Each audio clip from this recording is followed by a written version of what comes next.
कमठोव सगदलनम पास जिने समसुदिव्यवाणिम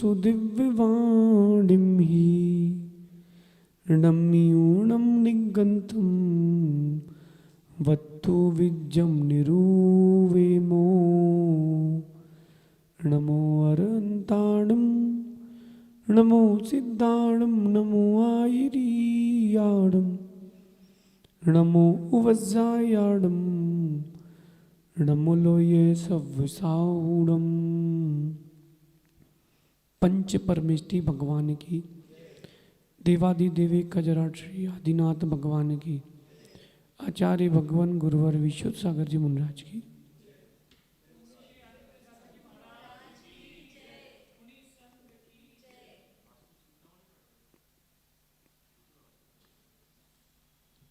यहाँ हम सभी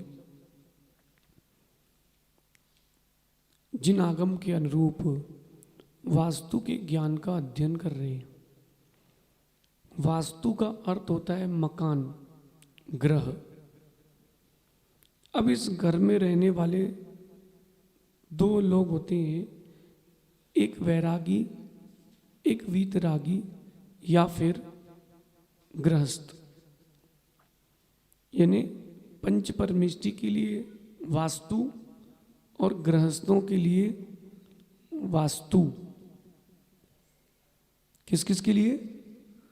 पंच परमेष्टि के लिए वास्तु यानी घर, जिनालय, जिनेंद्र भगवान का घर। ठीक है, ये क्या हो गया? जिनालय। और एक आपका हो गया घर, तो वो आपका ग्रह आलय। ये जो वास्तु का ज्ञान है जिन आगम के बाहर नहीं है, जो पूर्व पढ़ते 14 पूर्व, उन 14 पूर्वों में जब कथन आता है चूलिका का पूर्व के बाद, तो वहाँ स्थलगता, आदि जलगता, मायागता, रूपगता और आकाशगता 5 प्रकार की चूलिका का वर्णन है। उसमें जो स्थलगता है उसके अंदर वास्तु का सारा वर्णन है। ऐसा धवला पुस्तक 1 में लिखा है।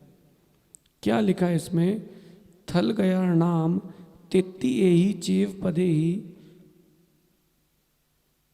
20,98,92,000 भूमि गमन कारण मंत तंत तव चरणानी वत्तु विज्जम भूमि संबंध मंडपी सुहासु करणम वन्यदी। जीव के साथ निमित्त भूत अशुभ ना हो जाए। कैसा?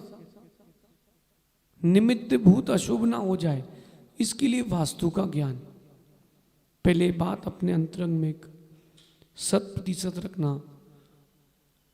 चाहे वास्तु हो चाहे ज्योतिष हो, इसका स्थान है, लेकिन 100 में से 40%। कितना? 100 में से 60% जो है वो आपके पुण्य पाप पर निर्भर करता है। जो महलों में रहते थे उनके पास झोपड़ी नहीं बची, जो झोपड़ी में रहते थे उनके पास हर गांव में महल है। कैसे? पुण्य। और ये पुण्य धर्म से आता है। इसकी चर्चा अपन को यहाँ नहीं करना, यहाँ वास्तु की चर्चा है, लेकिन पुण्य का फैक्टर है। यहाँ 2 प्रकार से वास्तु का वर्णन करेंगे। एक तो आप नवीन रूप से घर बना रहे हो, अथवा जो घर बन चुका है, बने बनाए घर का वास्तु कैसे ठीक करें। जो तोड़ने योग्य हो उसको तोड़ना पड़ेगा, और बाकी जिसके उपचार उपाय हैं वो आप कर सकते हो। जैसे आप दाल का सेवन कर रहे हो और धोखे से 2 कटोरी दाल में 2 चम्मच नमक डल गया। कितना? तो अब तो दाल फेंकोगे नहीं, क्या करोगे? पानी मिलाओगे तो पतली हो जाएगी। तो ज्ञानी पुरुष क्या करता है, उसमें एक आटे की लोई बना के डाल देता है। तो वो जो आटे की लोई होती है पूरा नमक सोख लेती है। आटे की लोई नहीं है तो कोयला भी डाल सकते हो, स्वाद खराब नहीं होगा। तो आप उस प्रकार से भी उस दाल को स्वच्छ कर सकते हो। ऐसे ही जो घर बन चुके हैं उनमें आप भिन्न प्रकार से भी सुयोग्य कर सकते हो, इसका वर्णन भी इसमें आएगा। सबसे पहले वास्तु में अपन प्रारंभ करते हैं कि वास्तु है क्या। ये वस्तु विद्या ग्रंथ है, एक विदुषी आरिका माता हुई है विशुद्धमती माता जी, उनका समाधि मरण जो है वो उदयपुर नंदनवन में हुआ है। बहु श्रुतज्ञ थी और उन्होंने अपने रहते रहते अनेकों ऐसे ग्रंथों पे काम किया है जो आचार्य बड़े बड़े आचार्य नहीं कर पाए। अब ये वास्तु क्या है? वास्तु को पढ़ने के लिए आपको भिन्न भिन्न प्रकार के हिस्सों को समझना पड़ेगा। भूमि, भूमि चयन, सुनते जाइए, हम आगे सब बताएंगे। भूमि चयन, भूमि का शल्य शोधन, दिशा निर्देश कि कौन सी भूमि हमारे लिए योग्य है, कौन सी अयोग्य है, कौन सी जगह हमारे लिए कैसी है। इसके लिए आपको सबसे पहले दिशा निर्देश बताते हैं कि कौन सी दिशा अच्छी है, कौन सी खराब। बताओ, अगर आप बोलते हो पूर्व ईशान उत्तर दिशा अच्छी है, तो ऐसा कौन सा घर है जिसकी दक्षिण दिशा नहीं होगी?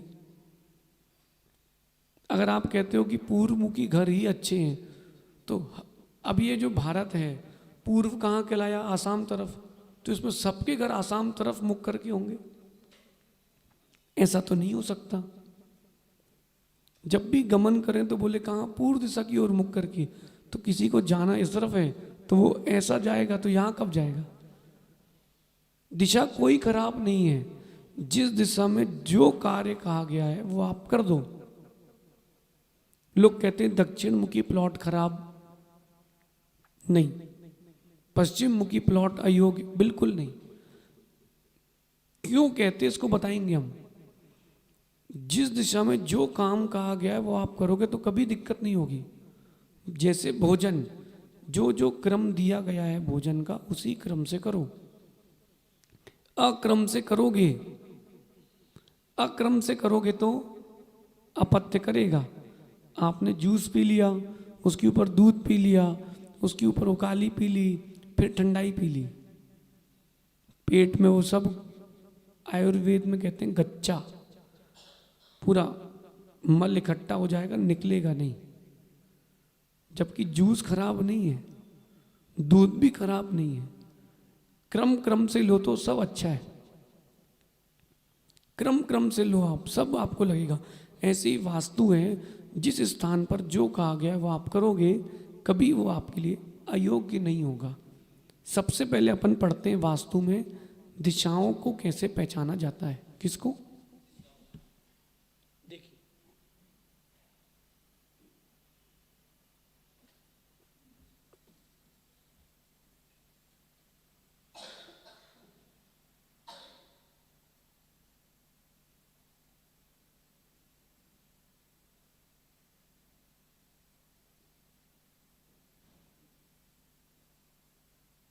अब देखिए,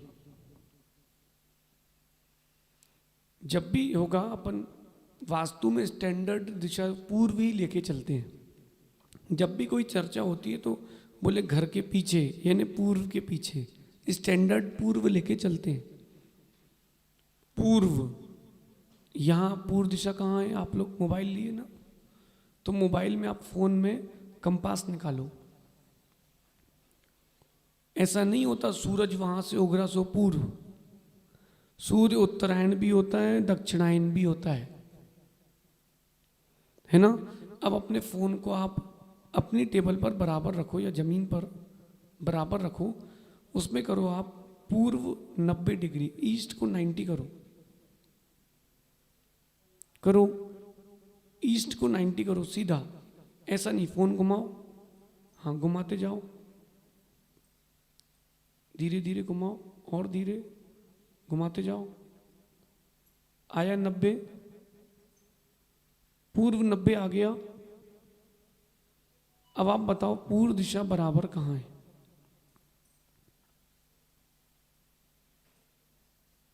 ठीक है, ये पूर्व दिशा सीधी नहीं है, यहां पर थोड़ी सी तिरछी है, तो मतलब पूर्व का निर्धारण हो गया यहां पर। अब आप जहां बैठे हो उसको सीधा करो बराबर, कि हमको अब यहां देखना है कि हम किस तरफ मुख करके बैठे। तो पूर्व कितना आया? 80। तो 12.5 डिग्री का एक दिशा का माप है। कितना? 12.5 डिग्री। तो वो ये पूर्व ही कहलाएगी। 12.5 डिग्री है ना, तो इसको अपन पूर्व ही लेके चलते हैं। पूर्व, पूर्व के बाद क्लॉकवाइज घूमो आप, पूर्व के बाद फिर क्लॉकवाइज घूमो आप तो पश्चिम, और फिर क्लॉकवाइज घूमो तो एक हिंदी में शब्द आता है बायां और दायां। इसमें हमेशा कंफ्यूज रहते हैं, है ना। तो आप ऐसे करो, ये देखो क्या बना है, उल्टे हाथ में क्या बना है? बी की डी, बी यानी बायां, और यहां क्या बना है? डी यानी, ये ठीक है, बी यानी बायां और डी यानी, ठीक है। एक और तरीका है, बी यानी बैड, बायां यानी अशुभ, और दायां यानी दान देने वाला, शुभ। बी और यानी बायां और, अब नहीं बोलोगे ना, बायां और। ये अभी इंट्रोडक्शन चल रहा है, आपको आगे बड़ा आनंद आएगा।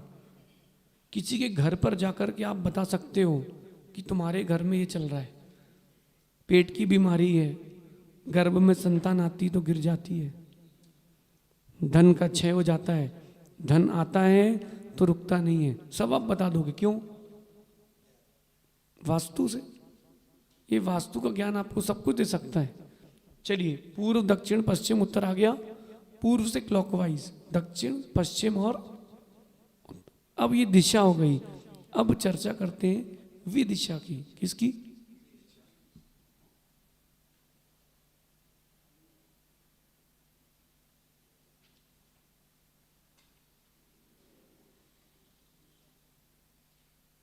जो पूर्व और दक्षिण का कोना है वो कहलाता है आग्नेय।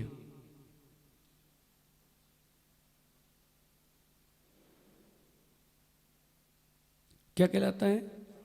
आग्नेय। और अग्नि का विपक्षी होता है वायु। क्या होता है?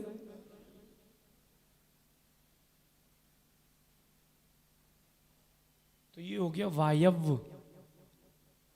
आग्नेय और, भूलना नहीं, एक याद रखो तो सब याद हो जाएंगे। पूर्व को याद कर लो पहले, ठीक। अब यहां देखते हैं पूर्व और उत्तर के बीच में ईशान।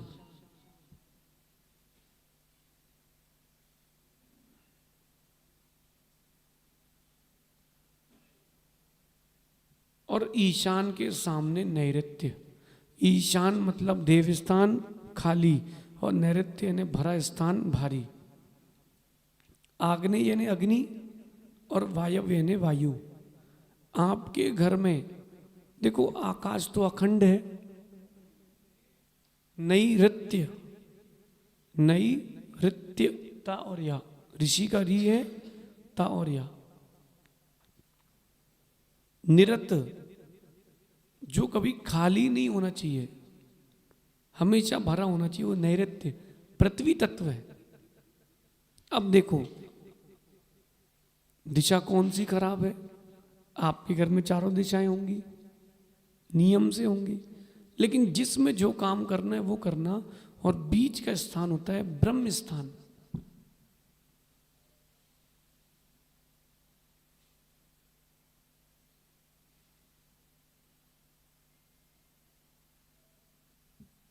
बीच का स्थान मतलब, अगर आपको शॉर्ट में वास्तु समझना है तो 2 पेज में इसमें पूरा लिखा है, 2 पेज में। लेकिन जो पढ़ाया नहीं जाता अपन वो भी पढ़ेंगे। शल्य शोधन कहीं नहीं पढ़ाया जाता कि भूमि का परीक्षण कैसे करें, भूमि क्षत्रिय के लिए है कि वैश्य के लिए है, किसके लिए है। तो शल्य शोधन विधि, भूमि परीक्षण विधि भी अपन समझेंगे। दिशाएं समझ में आ गई? तो दिशाओं का निर्देश कैसे करेंगे आप? पहले के समय में क्या होता था, वो कील लगाते थे और जहाँ सूर्य की छाया आती थी उससे दिशाओं का निर्देश करते थे।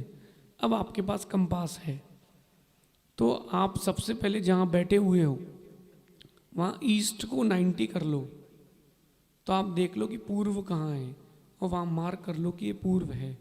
अब अपना मोबाइल में आप या कंपास में सीधा करके देख लो कि यहाँ पूर्व या दक्षिण कौन सी दिशा है जो टिल्ट है, कौन सी दिशा का क्या प्रभाव पड़ता है, इसको भी बताएंगे। दिशा निर्देश आया समझ में? हाँ, दिशा निर्देश नहीं आया?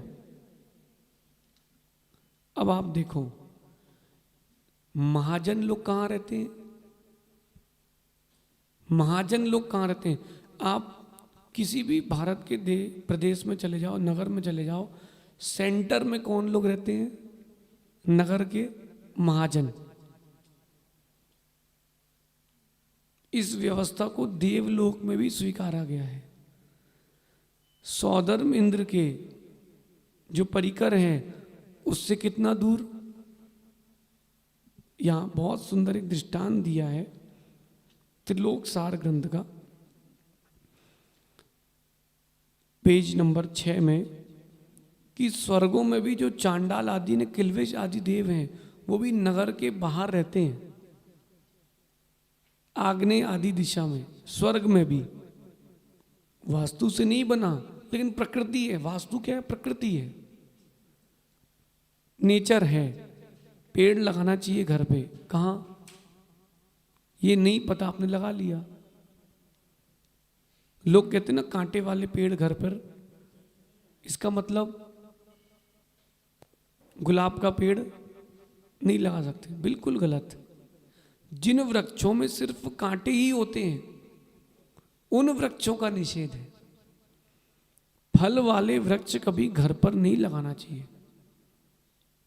आपके यहां चोरी होगी या चोरी का भय रहेगा। आप देखो कि इसका एक वैज्ञानिक तत्व भी है कि आप कहीं से निकलते हो, कहीं से आप निकलते हो और सुंदर आम का पेड़ हो, तो साधु के मन में भी आता कि यार बहुत सुंदर फल है, तुम तोड़ के खा लो। जब साधु के मन के, सज्जन के मन को ललचा सकते हैं, तो चोर के मन में क्या नहीं आएगा।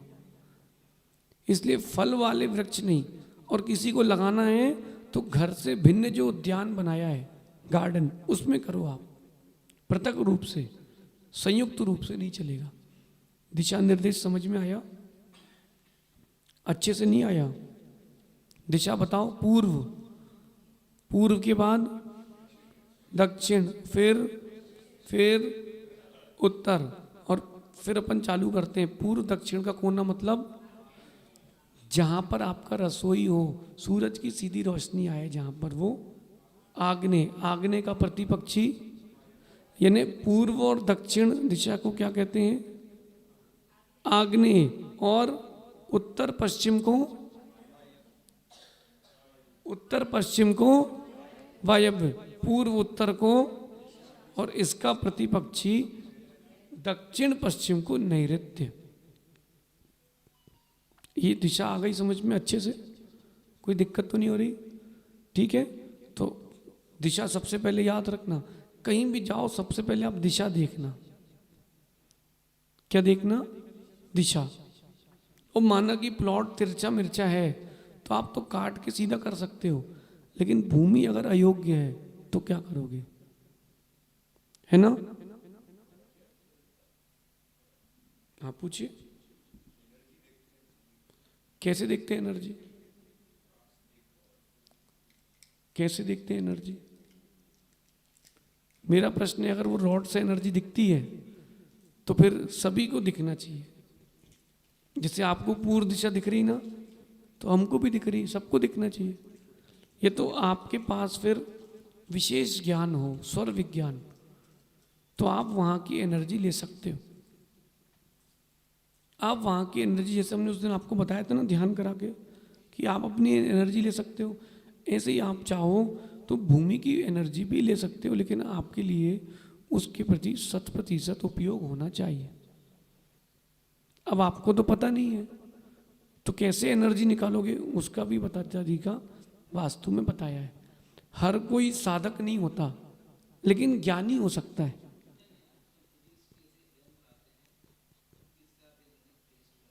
यंत्र आते हैं तो कोई बात नहीं।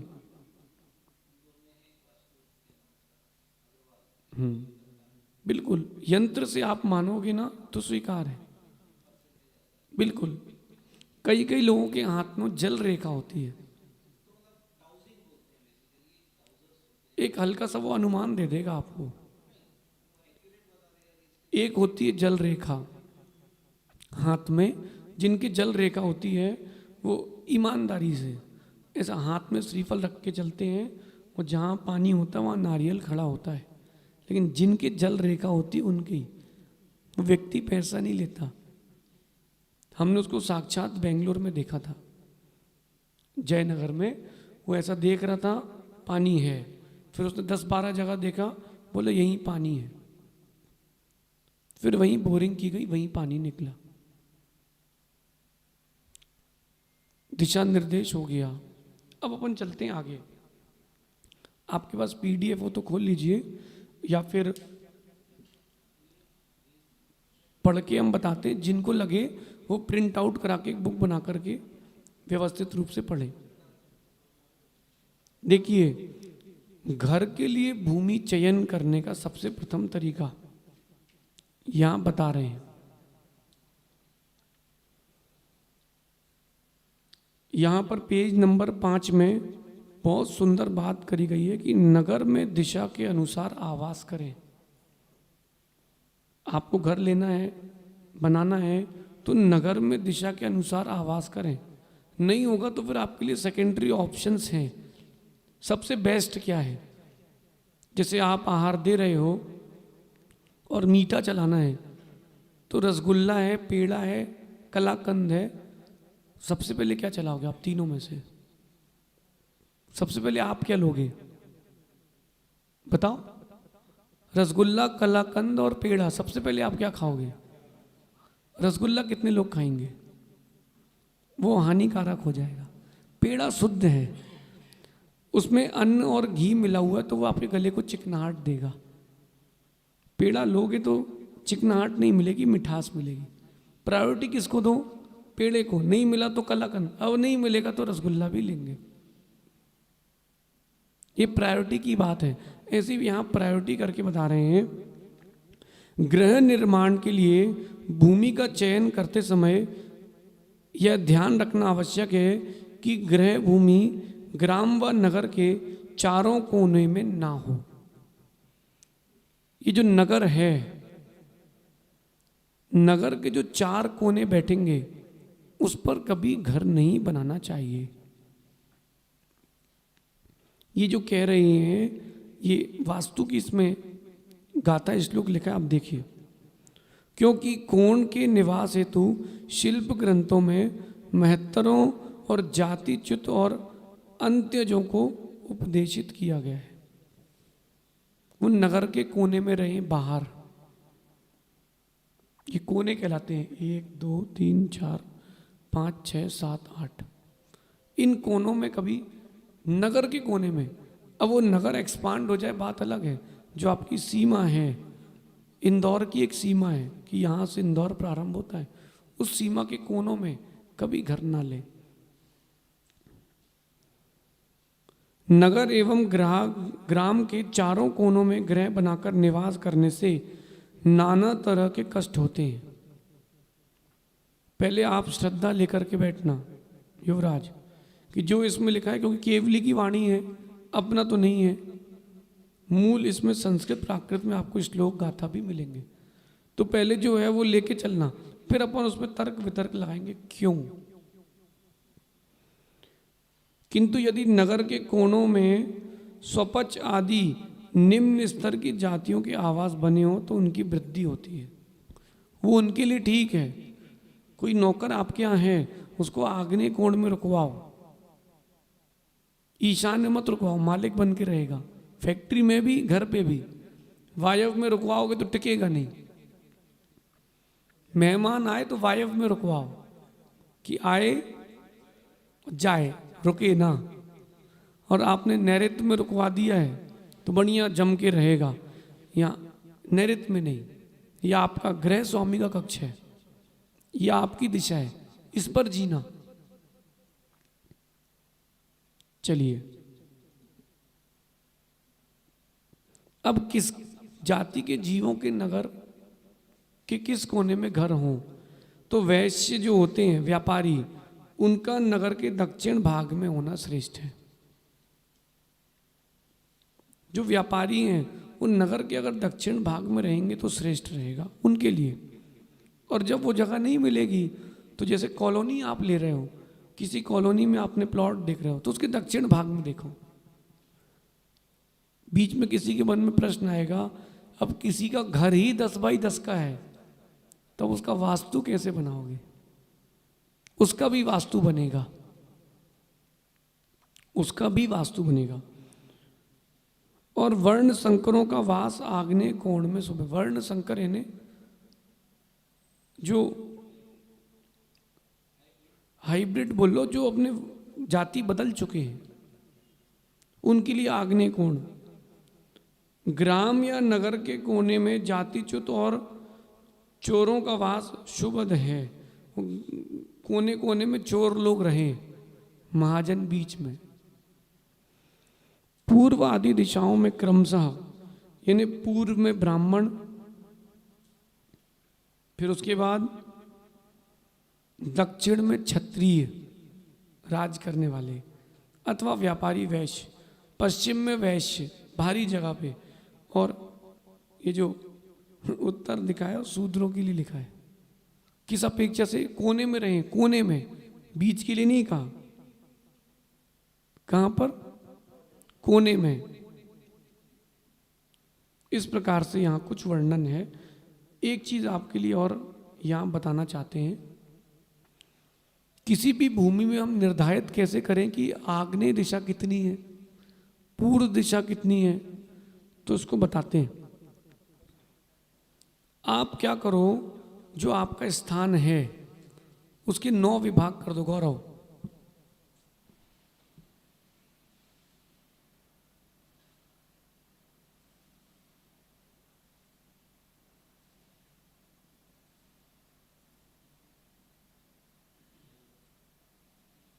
अब हम जिससे पूछेंगे बताना है ना।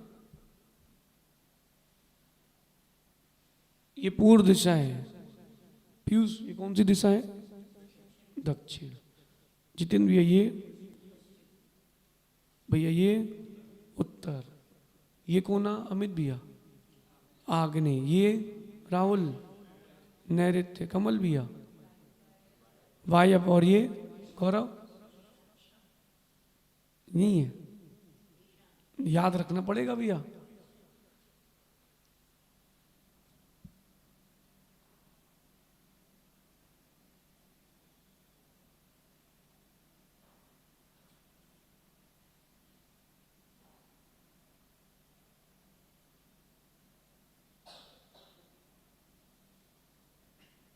बराबर आप इसके 9 विभाग में विभाजित करें।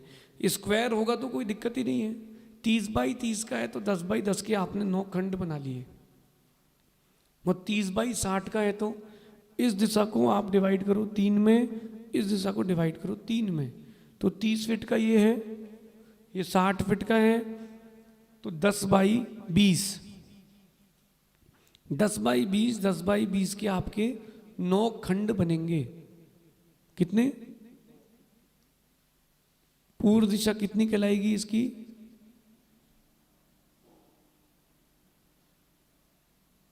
10 फीट चौड़ी, 20 फीट लंबी। आया नहीं आया? 10 बाई 20 की आपकी चारों 9 दिशाएं होंगी और बीच का ब्रह्म स्थान भी 10 बाई 20 का होगा। ऐसे आप घर में दिशा और दिशाओं के बाद कौन सी दिशा का कितना स्थान है, इसका निर्धारण ऐसे किया जाता है। अब आपका घर अगर तिरछा मिर्चा है तो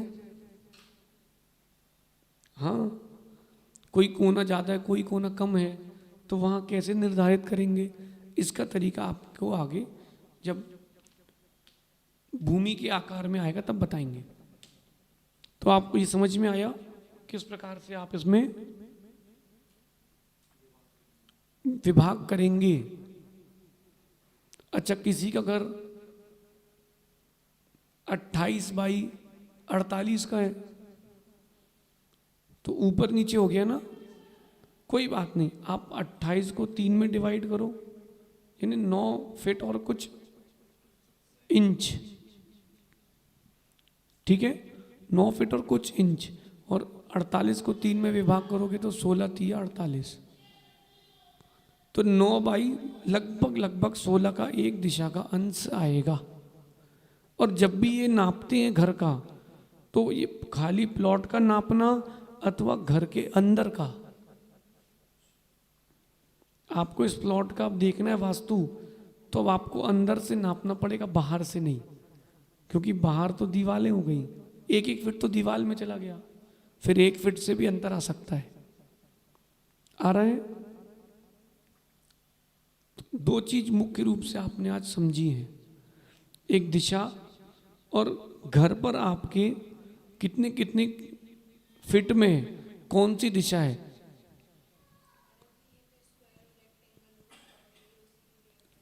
सभी के लिए होगा बेटा। जब गोल आपके लिए माना कि कोई गोल जगह मिल गई है, अथवा जो जगह है वो थोड़ी सी तिरछी है, गोमुख है, ऐसा किसी का प्लॉट है, अब क्या करोगे आप, यहां से अलग है, यहां से अलग है, ऐसे प्लॉटों का वर्णन भी दिया है कि इनको आपको व्यवस्थित करके, आगे चित्र तालिका दी है, इनको आपको व्यवस्थित करके करना पड़ेगा। हाँ, एल शेप में भी हो सकता है,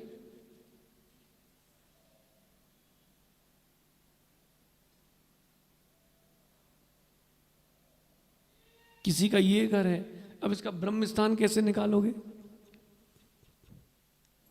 इसका ब्रह्म स्थान कैसे निकालोगे, इन सब का वर्णन आपको आगे बताया जाएगा, ठीक है। और ये आग्नेय कोण हो गया,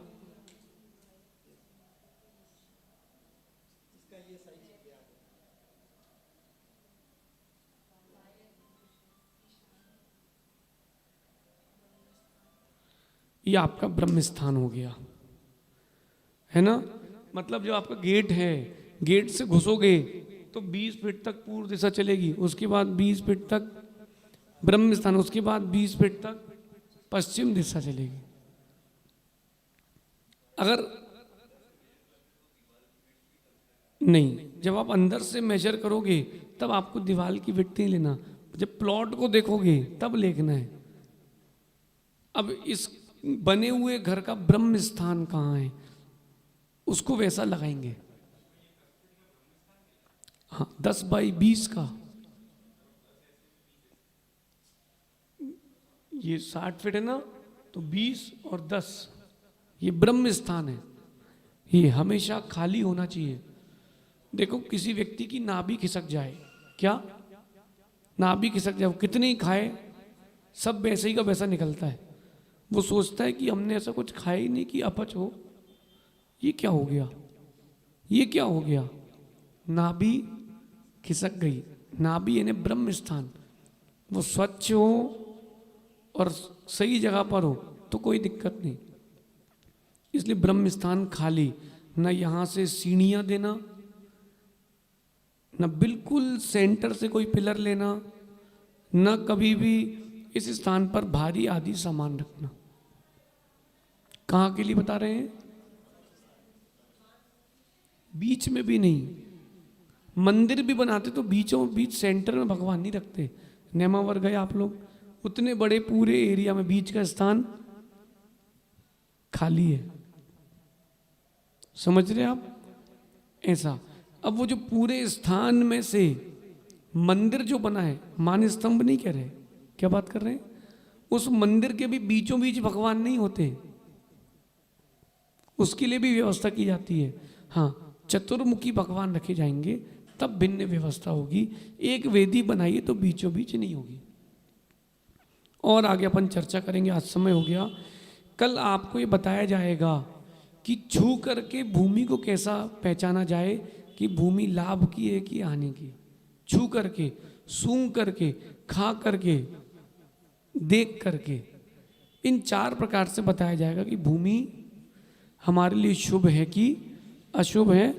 दिशाओं की तैयारी करके आना, और जो अपन ने आज पढ़ा था उसका रिवीजन करके आना अच्छे से कि कौन सी दिशा में आपको घर लेना चाहिए और कौन सी दिशा में नहीं। क्रम क्रम से आगे अपन और इसको पढ़ेंगे, आगे फिर चर्चा करेंगे। भगवान महावीर स्वामी की